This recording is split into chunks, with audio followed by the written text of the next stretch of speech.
I spent years doing exactly what I was told. Eat less, move more, count every calorie. And the scale barely budged. And here's the thing, it wasn't because I lacked willpower. I had buckets of the stuff. I was just running the wrong model. I'm Neil, 13 years of NHS bloods, all tracked. Over the next 10 minutes, I'll show you the morning the scale said I'd done nothing and the tape measure said the complete opposite. And if you're eating less and feeling like your body just won't respond, this is the mechanism worth understanding. 3 things. 1, the morning I stood on the scale, same numbers as the summer and nearly packed it all in. 2, what the tape measure showed instead, 7 inches gone, same weight, and I'd not counted a single calorie to get there. 3, the one thing that was quietly moving the markers all along. Let's start on that scale because I genuinely thought it had been all for nothing. The conventional model has simple, sensible logic behind it. Energy in, energy out. Eat fewer calories than you burn and your body draws on its reserves. It's in every NHS healthy eating leaflet. It was the basis of every conversation I've ever had with a GP about my weight. And I want to be honest here, it's not wrong, exactly, it's just measuring the wrong thing. I believed this model for most of my adult life, genuinely believed it. There was a researcher called Jason Fung, nephrologist, wrote the obesity code, ran intensive dietary management programs, and he said something I could not shake. Your body does not have a calorie counter, it has a thermostat, a hormonal homeostatic mechanism that adjusts hunger and metabolism to maintain a specific level of body fat, exactly like the thermostat controlling the temperature of a room. Thermostats do not respond to restriction, they reset. That single reframe challenged how I read my own data. So does that calorie counting work? Here is what it looked like in practice in the years before Boxing Day 2023. Most of my adult life, really, I did it properly. Track calories, 1500 to 1800 a day.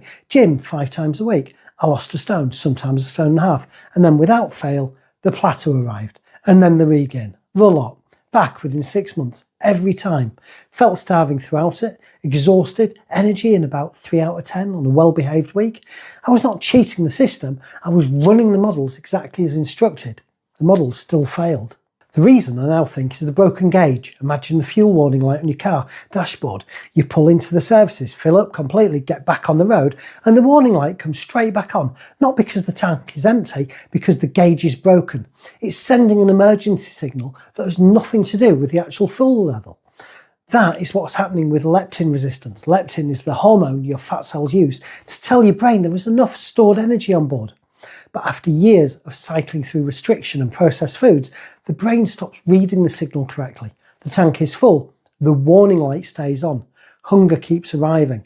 Not a character failure, a broken gauge, and cutting calories does not fix the gauge, it just confirms the emergency. Fast forward to summer 2025, my scale weight had been sitting in the low 13s for weeks, steady, largely unmoved. A calorie model looking at those readings would conclude nothing is happening here, time to eat less. This is what the model says. This is not what was happening. Boxing Day 2023, not a calorie app, not a meal plan, a 10-day water fast, then time restricted eating, real food, non-ultra processed, ate until satisfied in the window. Then mid to late January 2024, a 17-day water fast. That is the one that properly shifted things. I should say this clearly, I did not clear it with my GP before starting. Self-directed decision. What I did do was bring the data in as soon as there was data to bring. March 24, first blood test after stopping all 6 medications, my GP looked at the results, paused and said, whatever you're doing, keep doing it. 25th of November 2025, day 44 of the rhythm reset, scale 13.3 same as the readings I'd been looking at in summer. 6 weeks of consistent work and the scale had barely flinched. I nearly packed it in that morning. I will not dress that up. 6 weeks in and the scale said nothing had changed. Then I got the tape measure out. 25th of November 2025, chest down 2 inches, waist down 1.5 inches, hips down 2. Thigh down 1, neck down 1/4 inch, 7 in total. The same numbers on the scale, but 7 inches had gone from the body underneath it. Classic body recomposition, you simply cannot count your way to seeing it. The metric the calorie model uses just cannot show it. And here is a second angle on the same point. Around the same period, I was doing the weighted ruck training, the rucksack, 28 kilograms, which is almost exactly the total weight I'd lost since Boxing Day 2023. I would load it, do 100 squats, take it off and walk away. My body used to carry that load everywhere, all day, every single day, upstairs, across car parks, at the desk. Now it was a training weight that I could remove. The scale does not show that. It never did. The full year 2025, measurement data set 9.7 total inches gone across waist, chest, hips, thighs, neck. Not 1 calorie tracked. The 70-day rhythm reset, 9 3/4 pounds down, 5 1/4 inches off measurements across 10 complete reset cycles. The scale told a partial story, the tape told the rest. An honest note, while I'm here, as this recording, I'm about half a stone above my July 25 low point. Acknowledged it and I'm working back towards it. This channel shows the real data, not just the wins. Maintenance is active work, and this approach is not a permanent exemption from that. What it is a better map. Everything on this channel happened to one person, me, and it's all tracked against real blood tests. No agenda beyond showing what the data looks like when you change the inputs. Subscribe if that's worth following. So what does all of this actually suggest? In my case, one person, 13 years of data. Make of that what you will. The calorie model was tracking the wrong variable. The same calorie from a bowl of porridge and a bag of crisps does something completely different to insulin. And insulin is what decides whether stored fat is available for the body to use. That is the variable calorie counting does not capture. Change the food quality and the insulin picture changes. The body recomposition follows from that, not from the maths. This does not mean calorie counting is useless for everyone. For someone building awareness of portion sizes and food density for the first time, tracking can be genuinely useful. Anyone on a medically supervised dietary plan, kidney disease, specific metabolic conditions, follow the GP's guidance, not a YouTube video. The point is not that the number never matters. The point is that food quality and hormonal response carry more of the outcome than the model accounts for.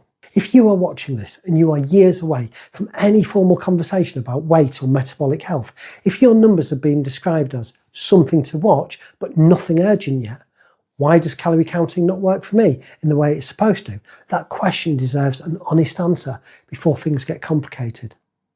Casey Means, a metabolic health researcher, found that insulin resistance can develop silently for up to 15 years before standard blood glucose tests show anything of concern.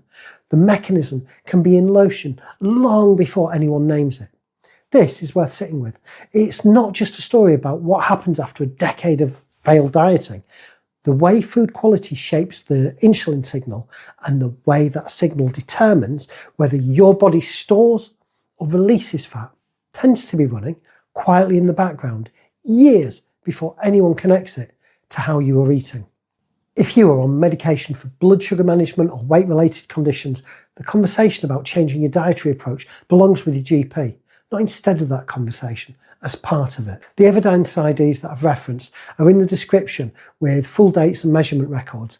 This is educational content only, it's not medical advice. Never stop or change medication without your GP supervision.